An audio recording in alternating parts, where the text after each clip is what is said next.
Hey folks, I'm Tim, GM of People Being Other People, and I wanted to give you a little behind the scenes, I guess, into some of the music stuff that we've been doing for the show lately. So we recently released episode 69, Root and Branch, which kind of focuses on Lanati, the hag, and her main storyline with Journey or Sojourn.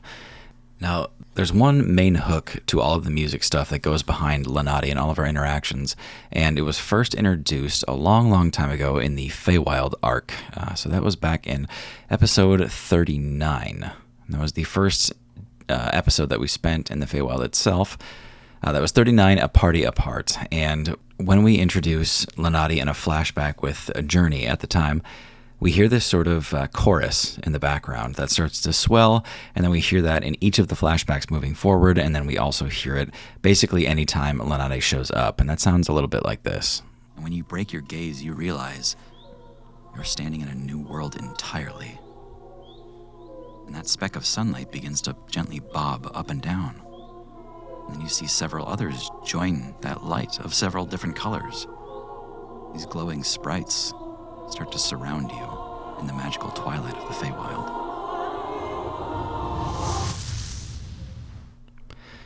So that swelling chorus of those voices rising is something that I use to kind of signal the presence of Lanati. Every time she shows up later on in that dirt canyon, every time she shows up in a flashback, I'll always use that to kind of cue her in, just to get that isolated here without the voice behind it. We've got this sample.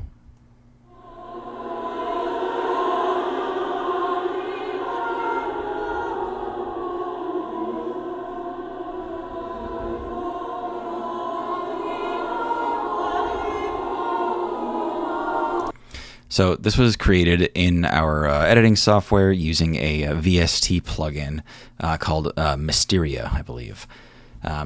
So this is a way that we can kind of create really dynamic and organic sounding choral backgrounds, or things that are sampled from live examples, and then we can mix them together with some dynamics behind it to make it sound like it's really live and in the moment rather than a sort of MIDI recording. Now, in the development of this song, I wanted to use that as a main through line that appeared in this to kind of harken back to Lanati. And the goal here is that I wanted to make a battle theme that went along with Lanati's major themes, but increased the tempo and gave it a little bit more energy behind the whole thing. If you haven't heard that song yet, I think I'll be posting it soon to our YouTube, and probably I think we have a Bandcamp page as well. But the main kind of violin riff in that goes like this.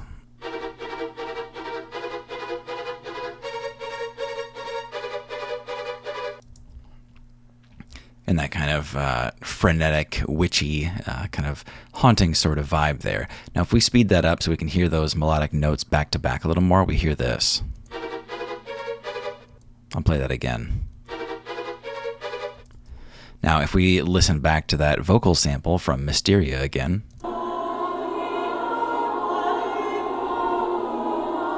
we hear that same kind of progression.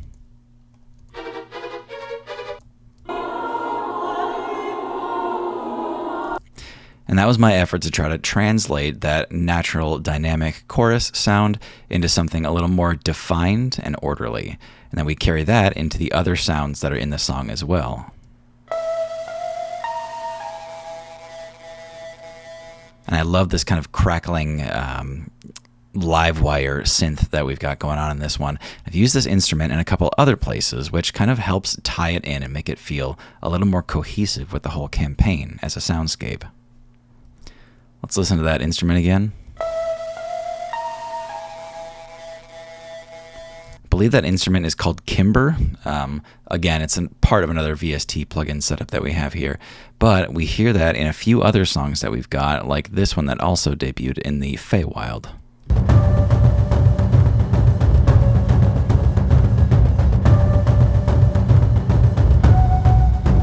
It's that same crackling synth that takes a little bit more of a background role in this song, but I like combining a new melody with an old instrument to make something that feels cohesive to both sides. If we zoom out and take a look at this song as a whole, this is basically what it looks like. This area contains the entire song. So we see it starts out with this swelling choral part, that same through line that we've been using for Lenady the entire time.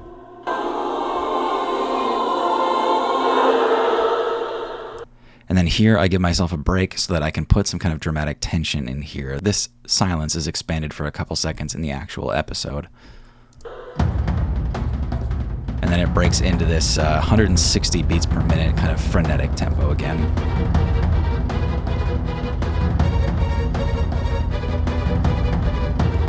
We get into that translated violin version of that same melody.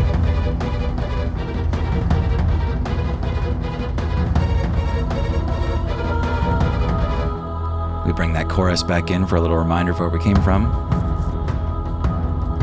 And it slows down just a little bit. This, again, is a segment that I use to stretch out to give myself more time when there's important action and words being said.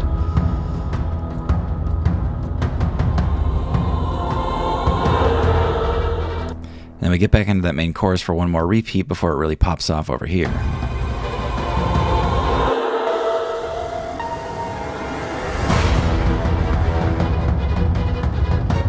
And that's using all those same instruments. That crackling kimber that we heard before, the choral music that kind of swells and drops here, and then bringing back that violin, which drops off into a silence for some dramatic tension there.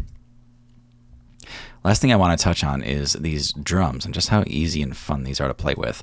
I've been using these for almost all of our combat themes for a long time now, just because it's so easy to put together something that feels orchestral and grand, but also really well polished. That doesn't take a whole ton of time for me to put together. If we go back to right where those drums come in after the choral part here. I'll put this track on solo so we hear just the drums moving forward here. This is an entire ensemble of drums in a specific pattern that can be easily changed, and the drum ensemble itself can also be easily changed so that your sound becomes really versatile with some very basic patterns that you can mix and match to get a really good through line that kind of takes a backseat role to the rest of the music, which was my intention here. Now we're moving into that second movement with the drums where it slows out to about half tempo.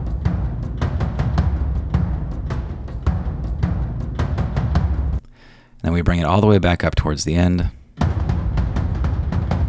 Back into that 160.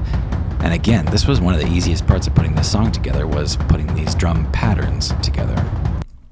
I've used these for other ones, like one of my favorites here, Running Mad, that we used all throughout the Feywild.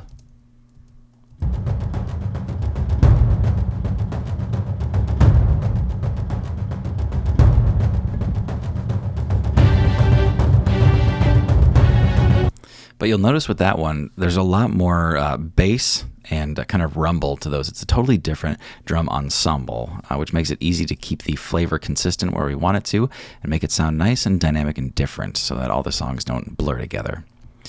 Anyway, this is kind of our first foray into the behind-the-scenes stuff, especially with the music side, but I wanted to show you some stuff I was excited about for the Shadow of Lanati, which debuted in episode 69. Thanks, y'all, so much for listening.